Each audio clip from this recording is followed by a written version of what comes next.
Pour résumer cette première partie sur l'achat en ligne, nous pourrions résumer donc la communication et le shopping en ligne sont les activités les plus importantes du web actuellement. Shopping en ligne, oui, mais communication. Communication qui amène au shopping en ligne. Le point que nous allons aborder maintenant est un point très important, cette notion de confiance, nous en parlons tous les jours, que ce soit donc dans le choix du produit, dans l'achat ou autre.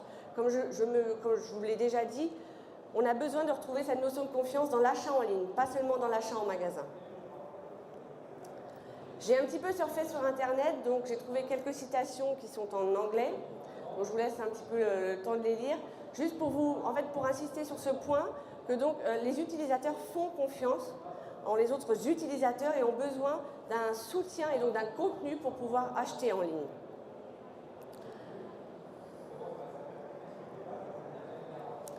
Toujours pour appuyer donc, ce point donc, maintenant de l'achat en ligne, pas seulement à l'époque, donc nous avions les utilisateurs qui vont acheter en ligne et juste les marchands qui offraient. Nous avions aussi cette peur pour l'utilisateur d'aller acheter en ligne d'un point de vue de la sécurité et notamment du paiement en ligne. Insécurité à savoir, vais-je recevoir mon produit? Est-ce le bon produit? Est-ce le bon fournisseur? Donc nous voyons maintenant donc, ce besoin des utilisateurs et d'ailleurs 46% donc, vont lire des avis sur les produits et les services avant d'acheter. Donc quand on parle de confiance et pour l'utilisateur, je voudrais tout d'abord donc vous donner un avantage, comme beaucoup le savent déjà, mais donc appuyer ce point, les avantages de l'achat en ligne. L'achat en ligne, l'indépendance. L'indépendance de pouvoir acheter à tout moment, n'importe où, tranquille dans son canapé, au bord de la plage, n'importe où. À côté de ça, la disponibilité. Je vais toujours dans ce magasin, je veux m'acheter une Xbox, pourquoi pas? Je me déplace, prends ma voiture, vais dans l'intention d'acheter cette Xbox, pas de Xbox en stock. Internet, toujours le moyen de trouver quel marchand pourra me fournir cette Xbox et quelle Xbox sera en stock. Transparence des prix, maintenant donc trouver le prix le moins cher sur Internet. Ça aussi c'est possible. 24 heures sur 24, 7 jours sur 7 comme je vous l'ai dit. Donc vraiment les avantages donc, pour l'utilisateur de pouvoir acheter en ligne. Donc achat en ligne donc, versus achat offline. On va voir un petit peu, je vais vous donner un petit exemple, ce que peut apporter donc l'achat en ligne et notamment tout ce contenu et ces avis qui accompagnent cet achat. Je suis Madame X et je souhaite m'acheter une cafetière. Je suis une nature assez traditionnelle, donc moi j'aime la cafetière traditionnelle à filtre, ça goûte, c'est parfait. Je vais voir mon vendeur toujours au bout de la rue, ce vendeur qui me connaît tant. Je lui demande, oui, voilà, moi je veux une cafetière traditionnelle, vous savez, vous me connaissez. Donc évidemment, l'avantage, je peux toucher le produit, le vendeur sera là pour me vanter le produit, m'enlever le doute, et puis surtout me persuader, oui, vous savez, madame, vous êtes de nature traditionnelle, achetez la cafetière traditionnelle.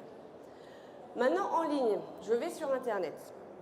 Je cherche cafetière traditionnelle, je tombe sur beaucoup de plateformes et de sources, et je tombe sur beaucoup d'avis et de contenus de différents utilisateurs. Je regarde et puis je me rends compte qu'en fin de compte, la cafetière traditionnelle, non, c'est plus trop à la mode.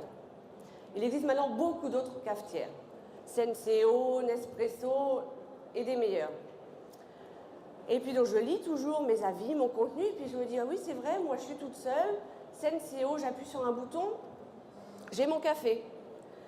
Je continue, puis je me dis, oui, mais bon, les pâtes, c'est un peu cher, comment les trouver? Et puis toujours dans ce contenu, je trouve qu'en fin de compte, les pâtes, je peux aussi les commander sur Internet. Donc en fin de compte, avec tout ce contenu et toute cette source d'information des utilisateurs, en fin de compte, j'aurais pu donc changer mon avis, réfléchir vraiment et prendre une décision réfléchie sur l'achat que j'aurais souhaité faire.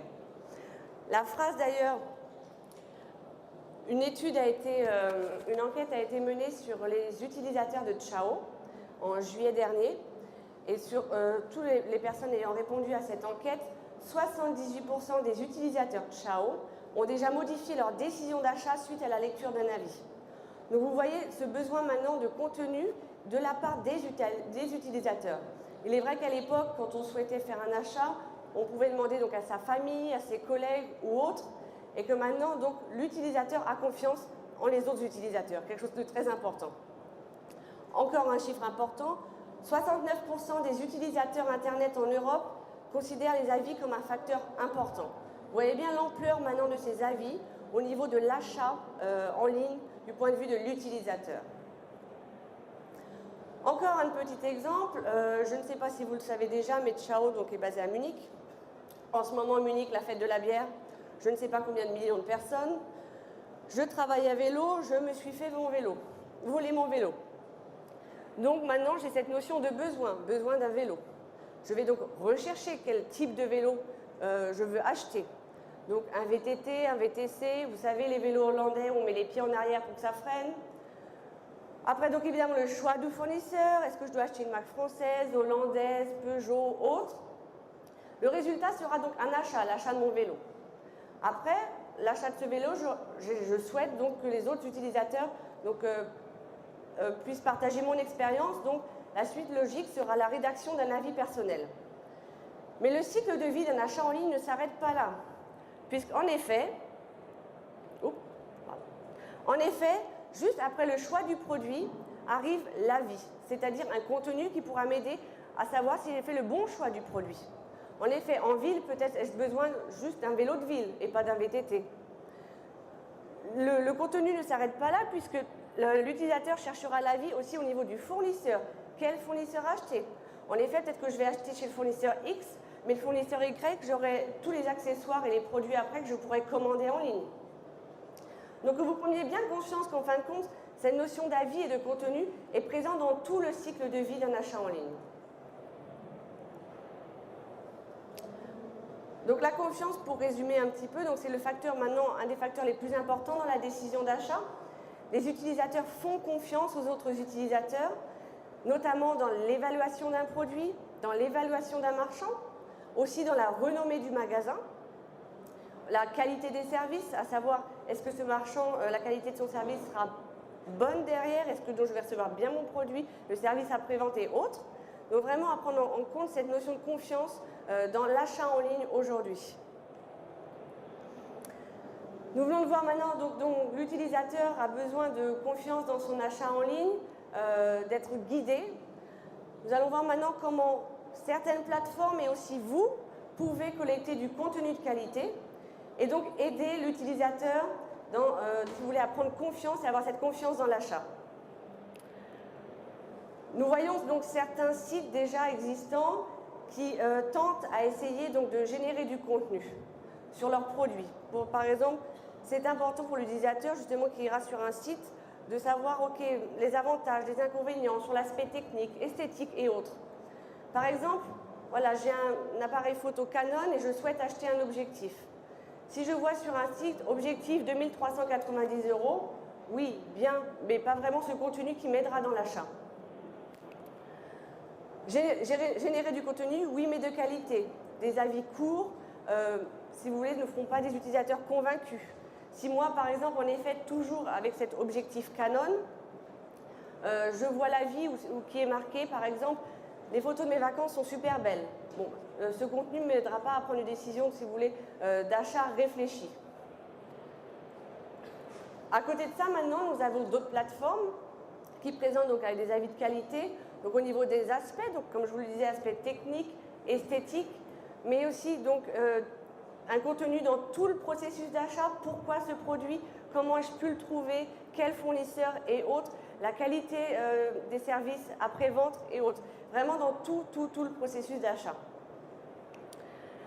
À savoir aussi, c'est important pour vous à prendre en compte, je pourrais donner, on a l'exemple par exemple, on va dire il y a 2 semaines, un de mes marchands m'appelle et me dit « Écoute Camille, moi, Ciao, super, la conversion, je suis ravie, c'est super, mes ventes s'envolent, mais alors au niveau des avis, j'en ai pas. »